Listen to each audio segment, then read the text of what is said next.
예레미야애가 4장 11절로 22절 말씀을 가지고 헛된 기대와 참된 소망이라고 하는 제목으로 묵상 나눔하도록 하겠습니다.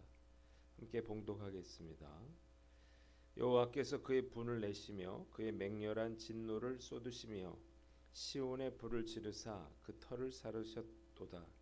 대적과 원수가 예루살렘 성문으로 들어갈 줄은 세상의 모든 왕들과 천하 모든 백성이 믿지 못하였었도다.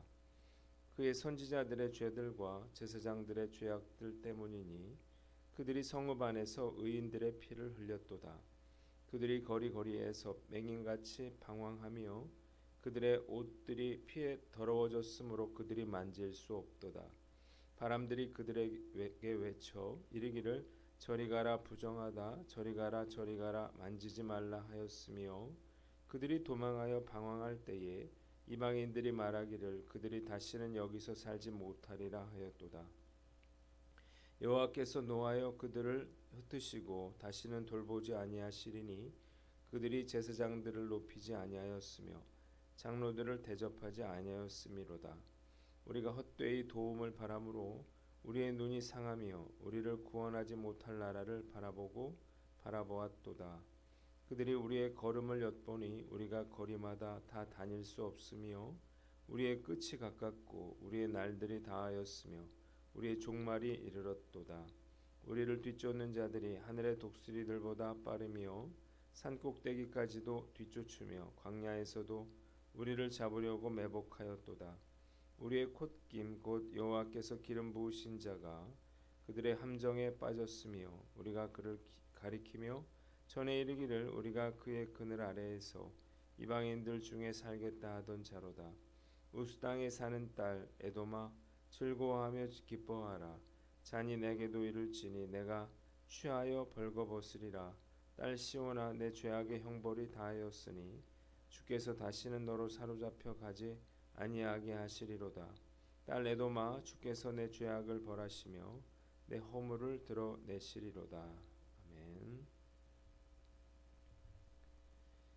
오늘 본문 세 부분으로 나눠서 생각해 봅니다. 먼저 11절로 16절 말씀인데 13절을 봅니다. 그의 선지자들의 죄들과 제사장들의 죄악들 때문이니 그랬습니다. 주께서 진노하셔서 시온과 그 터를 모두 다 불살라 버리셨습니다. 과연 누가 예루살렘 성문으로 원수들이 쳐 들어갈 것이라 믿었을까요? 이런 일이 일어난 것은 선지자들과 제사장들의 죄악 때문이었다. 이렇게 예레미야 선지자는 이야기하고 있습니다. 그들의 악행으로 인해서 의로운 사람이 죽었기 때문입니다.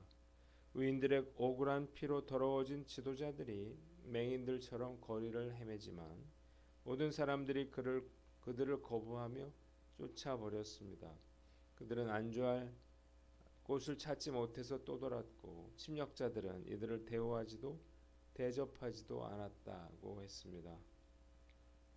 예레미야 선지자는 예루살렘에 불어닥친 이런 끔찍한 참상의 이유가 이스라엘 지도자들의 죄악과 직무유기 때문이라 이렇게 말합니다.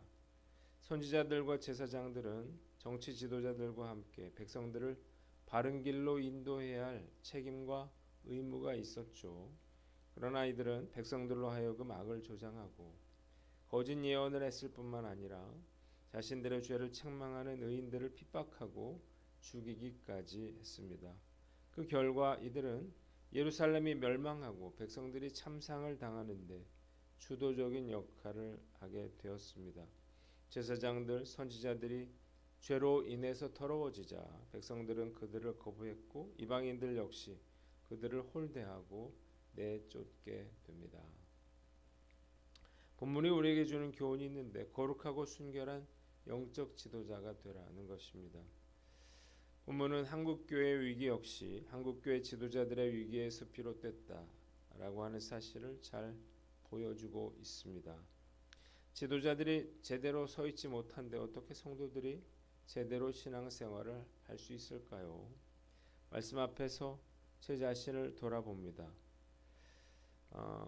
정직하게 살려고 그렇게 노력하고 있는데 정말 쉽지 않다는 생각이 듭니다. 그러나 죄짓지 않도록 치열하게 나 자신과 싸워야겠다 그런 생각을 해봅니다. 죄로 부정하게 된다면 하나님이 저를 떠나시게 될 것이고 또 길가에 버려진 소금처럼 그렇게 버려진 존재가 될 것이기 때문이에요. 그리고 제가 제대로 살지 못한다면 성도들의 잘못도 책망할 수가 없을 것입니다.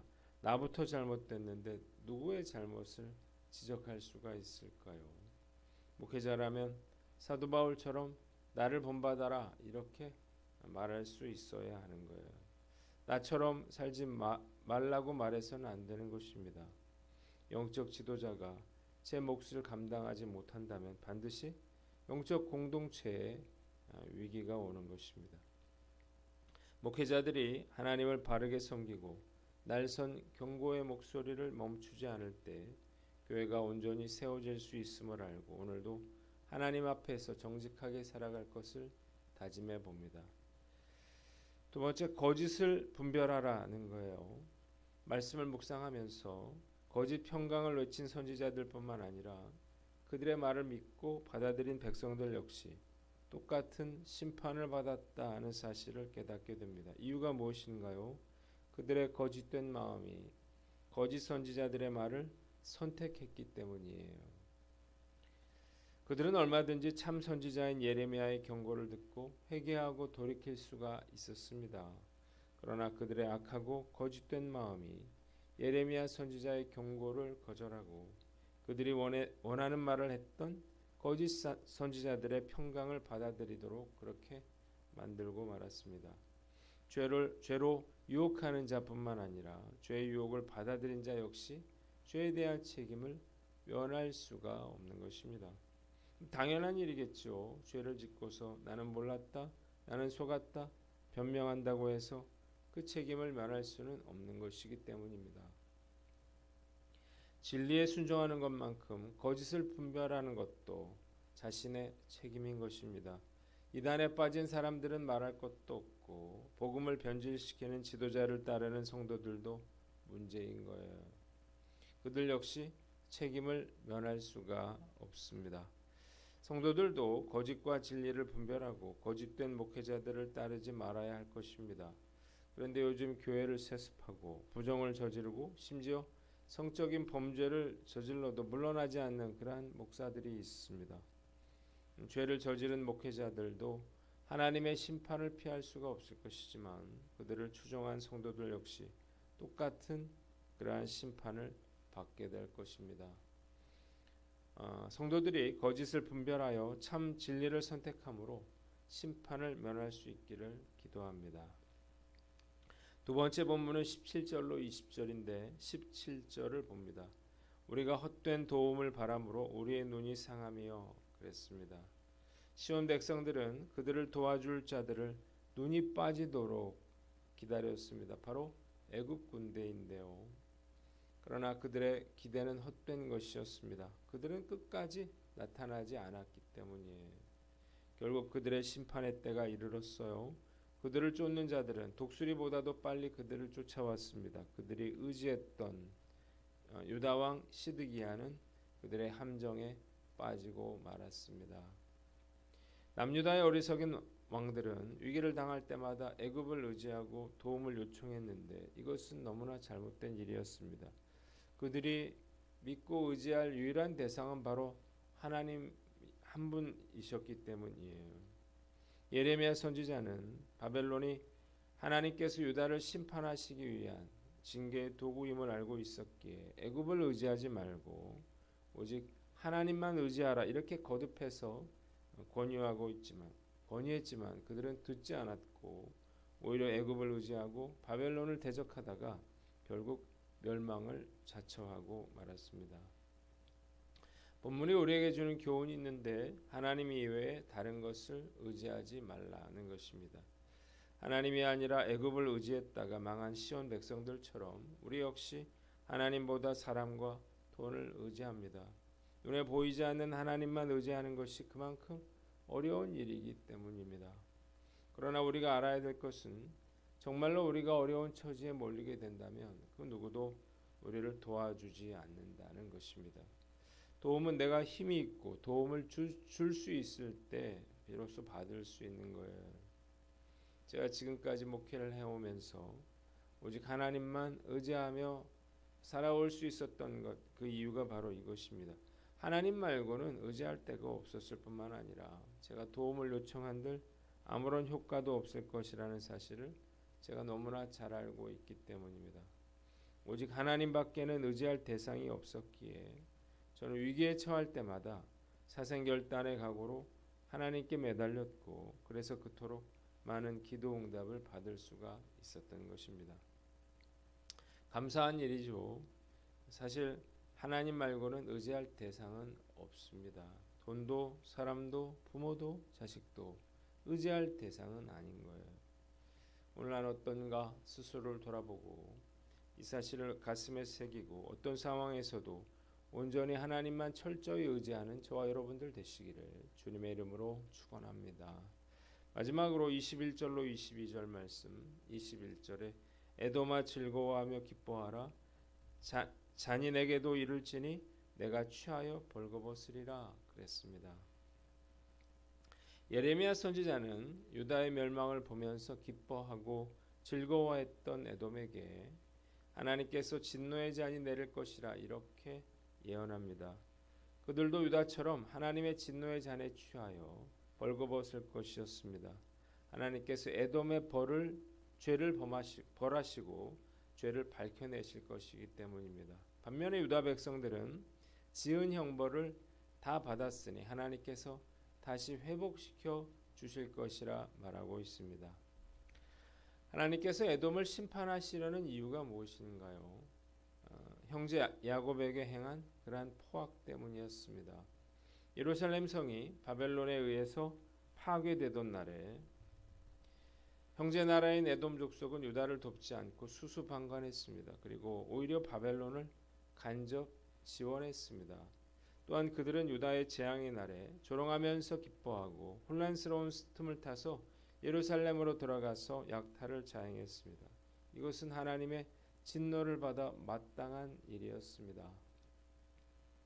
자, 본문이 우리에게 주는 교훈이 있는데 이웃의 아픔을 공감하고 도우라는 거예요. 에돔은 형제 이스라엘이 약탈당하는 것을 보고 웃고 기뻐했습니다. 왜 이런 일을 저질렀는가? 그들의 뿌리 깊은 그런 열등감 때문이었습니다. 에서의 자손인 에돔은 늘 야곱의 자손인 이스라엘을 질투해 왔어요. 그래서 이스라엘이 전쟁에서 패하는 것을 보고 기뻐하고 즐거워했던 거예요. 우는 형제 옆에서 웃고 넘어진 형제 옆에서 춤을 추는 것은 악한 일인 것입니다. 나는 이웃 공동체가 어려움을 당할 때 과연 어떻게 반응하는가요? 그들이 어려움을 당할 때 얼마든지 기뻐하고 반가워할 수 있습니다. 상대의 불행이 나의 행복이 되고 이득이 될 수 있기 때문이에요. 극심한 경쟁 사회 속에서 살아가는 우리 사회의 비극적인 모습인데, 그러나 이런 마음과 태도는 하나님께서 기뻐하시는 그러한 일은 아니겠죠. 크리스천들이라면 다른 사람의 불행에 대해서 가슴 아파하고 도우려는 그런 마음을 가져야 하는 것입니다. 바벨론이 예루살렘을 약탈할 때 즐거워하고 무자비한 그러한 악행을 저질렀던 에돔은 그들 역시 하나님의 진노의 잔을 마셔야만 했습니다. 갈라디아서 6장 7절 스스로 속이지 말라. 하나님은 업신 여김을 받지 아니하시나니 사람이 무엇으로 심든지 그대로 거두리라 그랬습니다. 심는 대로 거두는 것이 하나님의 법칙이에요. 이웃의 아픔에 공감하고 그들을 도움으로 나 역시 고난당할 때 위로의 도움을 받을 수 있기를 간절히 소망해 봅니다. 기도하겠습니다. 하나님 아버지, 거룩하고 순결한 영적 지도자가 되게 하여 주시고 하나님만 의지하며 고난당하는 자들을 위로하며 살게 하여 주시옵소서.